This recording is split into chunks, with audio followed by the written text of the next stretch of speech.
गुरु रूप साध संगत जी, वाहे गुरु जी का खालसा, वाहे गुरु जी की फतेह। साध संगत जी, आप सबका बहुत बहुत शुक्राना। आपने YouTube चैनल गुरबाणी कहे पे हमें बहुत ही प्यार और बहुत ही आदर और बहुत ही सत्कार किया है। जो आप हमें मैसेजेस भेज रहे हो DM में, जितनी हौसला अफजाई कर रहे हो। नानक बाबा साहब में भी कल शाम को मिले मुझे बहुत से संगत के लोग और बहुत ही आप लोगों ने हिम्मत दी।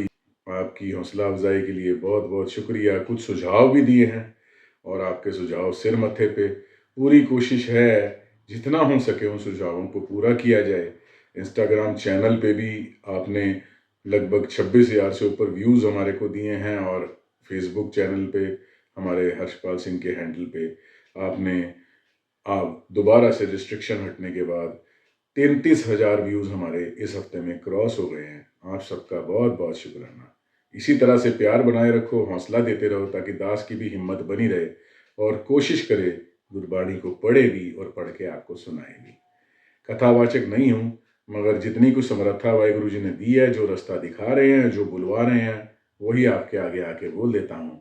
और आप सबकी हिम्मत और आप सबकी असीसों का सदका थोड़ा बहुत जो है समझ में भी आना, महाराज ने जो डाला है डलना शुरू हो गया है। साध संगत जी, पिछली बारी की तरह अभी भी हम कोई सवाल नहीं ले रहे। आपके सवाल आप चिंता मत कीजिए, इकट्ठे हैं, हम ले लेंगे। मगर ये मौका ऐसा है कि अभी आप सबको सबसे पहले धन धन श्री गुरु गोबिंद सिंह साहिब जी दशम पातशाह सर्बंस दानी पंथ के वाली जो हैं, उनके प्रकाश पुरब की लख लख बधाइयाँ।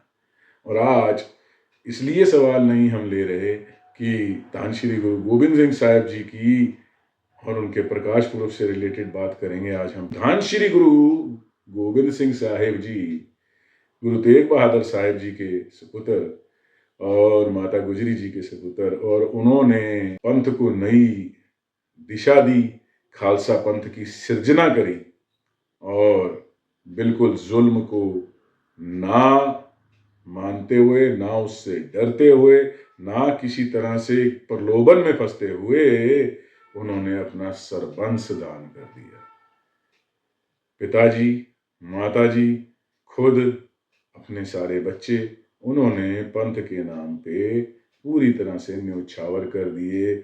ऐसी शख्सियत, बहुत बड़े स्कॉलर, अरबी, फारसी, गुरमुखी, ब्रज, कई भाषाओं के बहुत ही प्रगाढ़ स्कॉलर, जिन्होंने डीप रिसर्च कर रखी थी उन भाषाओं पे, युद्ध कला के, शस्त्र कला के पूरी तरह से निपुण, इतनी ऊंची पहुंची हुई शख्सियत और सबसे बड़े लीडर अगर कहा जाए तो अपने समय के और आज के भी उनसे बड़ा लीडर कोई नहीं। तो ऐसे शख्सियत धन धन श्री गुरु गोबिंद सिंह सच्चे पातशाह जी, और उनके जन्म दिवस पे उनकी जन्म साखी जो है, उनकी जन्म की जो कथा है, गुरु गोबिंद सिंह जी की खुद की जबानी दशम ग्रंथ, जो कि ग्रंथ श्री गुरु गोबिंद सिंह जी का खुद का रचित, उनके खुद के द्वारा लिखा हुआ, जो कि ससा नदी पे परिवार विछोड़े के समय पार्ट्स में डिवाइड हो गया था, बाद में उसको दोबारा कंपाइल करके इकट्ठा करके दशम ग्रंथ के रूप में प्रकाश किया गया। धन श्री गुरु गोबिंद सिंह सच्चे पातशाह जी अंग 55 में अपने जन्म की साखी को इस तरह से बयान करते हैं। गुरु गोबिंद सिंह जी कहते हैं, अंग 55 दशम ग्रंथ चौपाई, अब मैं अपनी कथा बखानूं। सब पातशाहियों का चरित्र बताने के बाद, उनकी वर्णन करने के बाद, गुरु नानक देव जी से लेकर के गुरु तेग बहादुर साहब जी का, उसके बाद गुरु गोबिंद सिंह जी कह रहे हैं, अब मैं अपनी कथा बखानूं, अब मैं अपनी कथा का व्याख्यान कर रहा हूं, अब अपनी मैं लाइफ स्टोरी तुम्हें बताने जा रहा हूं। तप सादद एह विद मुहे आनो, जब मैं तपस्या कर रहा था और साधना में बैठा हुआ था, मुझे बुला करके परमपिता परमेश्वर ने अवतरित होने के लिए कहा, जन्म लेने के लिए कहा। तप सादत जह विद मोहे आनो, हेम कुंट पर्वत है जहां, कहाँ था मैं? जहां पे हेमकुंट पर्वत है। उस हेमकुंट पर्वत में जब मेरा जन्म नहीं हुआ था, पूर्वले जन्म में, मैं क्या कर रहा था? सप्त श्रृंग शोभित है तहां, जहां पे 7 पर्वतीय चोटियों का एक साथ सम्मेलन है। एक जगह पे 7 पर्वतीय चोटियां हैं। सपत श्रृंग, 7 पर्वत की चोटियां सुहायमान है, वहां पे विराजमान है। उस स्थान पे क्या कर रहा था? तप साधक। वहां पे मैं तप और साधना कर रहा था अपने पूर्वले जन्म में, अपने उस रूप में।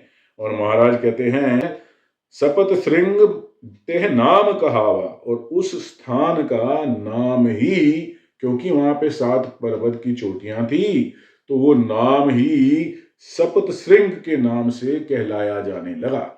वो जगह फेमस ही सपत श्रृंग के नाम से हो गई, जहां पे आज हेमकुंट साहब गुरुद्वारा विराजमान है।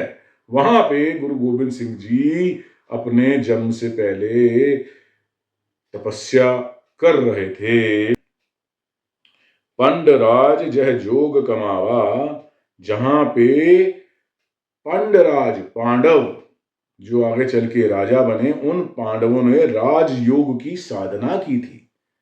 पंडराज जह जोग कमावा, जोग की कमाई की थी, राजयोग की जो कमाई की थी, जो साधना उन्होंने की थी, वहीं पे तय हम अधिक तपस्या साधी, उसी स्थान पे मैंने बहुत अधिक तपस्या की।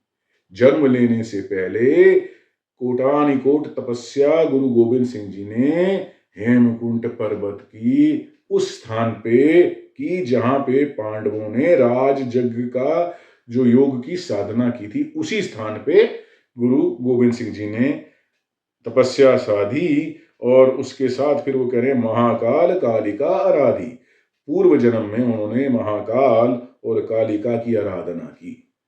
तो ये उन्होंने जन्म से पहले की भूमिका है वो बताई है। एह विद करत तपस्या भयो, और इस तरीके से तपस्या करते करते तपस्या के फल स्वरूप ऐसा हुआ, भयो ऐसा हुआ, द्वैते एक रूप हवे गयो, आत्म परमात्म में लीन हो गई। द्वैत और अद्वैत का कोई फर्क नहीं रहा, द्वैत और अद्वैत एक ही हो गए, और आत्मा परमात्मा के साथ लीन हो गई। परमात्मा का बहुत बड़ा इस तपस्या के फल स्वरूप ये आशीर्वाद, ये तरस, ये रहमत हो गई। आगे वो कहते हैं तात मात मोर अलख आराधा, मेरे तात और मात, माता और पिता ने अलख, उस अलख की जिसको लखा नहीं जा सकता, उस परम पिता परमेश्वर की खूब आराधना करी, घोर तपस्या करी, बहुविध जोग साधना साधा, और न सिर्फ उनकी आराधना करी, साथ में कई तरह की योग और साधना भी करी। तिन जो करी अलख की सेवा, और जो उन्होंने ये अलख परम पिता परमेश्वर की उस अकाल की सेवा करी, ताते भय प्रसन्न गुरुदेवा, उनकी इस सेवा से जो गुरुदेव हैं, जो प्रभु हैं, जो परम पिता परमेश्वर हैं, जो अकाल है, वो बहुत प्रसन्न हो गए, बहुत ही खुश हो गए।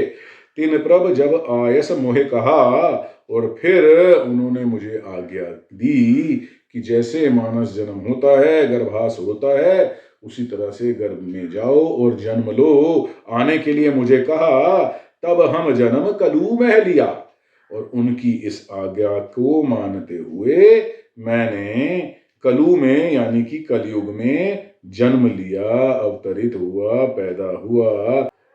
जन्म होने के वक्त भी जब महाराज की आज्ञा हुई, तब भी जैसा होता है ना, हुक्म तो सामने से आ गया, मगर चित न भयो हमरो आवन कहे, मेरा चित्त नहीं था, मेरे को जन्म लेने की बिल्कुल भी किसी तरह का चित्त नहीं था, किसी तरह की इच्छा नहीं थी, किसी तरह की लालसा नहीं थी, जन्म नहीं लेना चाह रहा था। क्यों? चुभी रही सुत प्रभ चरणन में। मेरी जो सूरत थी, जो मेरी ये बिरती थी, वो तो मेरे प्रभु के चरणों में जुड़ी हुई थी। और मैं वहीं पे तपस्या करते करते उनके चरणों के अंदर बैठा हुआ, चरण पखार करो गुरु सेवा, बार जाओ लख बरिया, मैं अपने परमात्मा की सेवा कर रहा था। और वहां से टूट के मुझे जन्म लेना पड़ा। इसलिए मेरा चित नहीं था, चित ना भयो हमरो आवन के, मेरा ये चित नहीं था, मेरी बिल्कुल भी इच्छा नहीं थी जन्म लेने की। मगर जो तो प्रभ हमको समझायो, मगर ज्यों त्यों जिवें तिवें जैसे भी करके प्रभु ने मुझे समझाया। मेरे परमपिता परमेश्वर, मेरे इष्ट, मेरे वाहिगुरु ने, उस अकाल ने मुझे समझाया।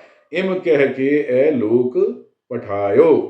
और जो उन्होंने मुझे समझाया था और उसके बाद मुझे पूरा वर्णन करके, वृतांत दे करके, और इस जन्म में पठाया, ये जन्म लेने के लिए राजी कर लिया। और मैंने फिर उसके बाद इस कलयुग के अंदर जन्म लिया। तो ये उन्होंने पूरा वृतांत अपने जन्म के बारे में दिया है। साथ संगत जी, गुरु गोविंद सिंह जी इतनी पहुंची हुई शख्सियत है और उनके इतने अलग अलग रूप, इतने अलग अलग एस्पेक्ट्स हैं कि हम उसमें से चंद एस्पेक्ट्स को भी छू पाए ना, समझ पाए ना, तो हम बहुत ही अपने आप को भाग्यशाली समझे। गुरु गोविंद सिंह जी के जैसा ना कोई हुआ और ना ही कोई हो पाएगा। और वो जो मानवता के लिए, वो जो धर्म के लिए, वो जो इंसानियत के लिए करके गए, वैसा दूसरा ना कोई कर पाया है और ना ही कोई कर पाएगा।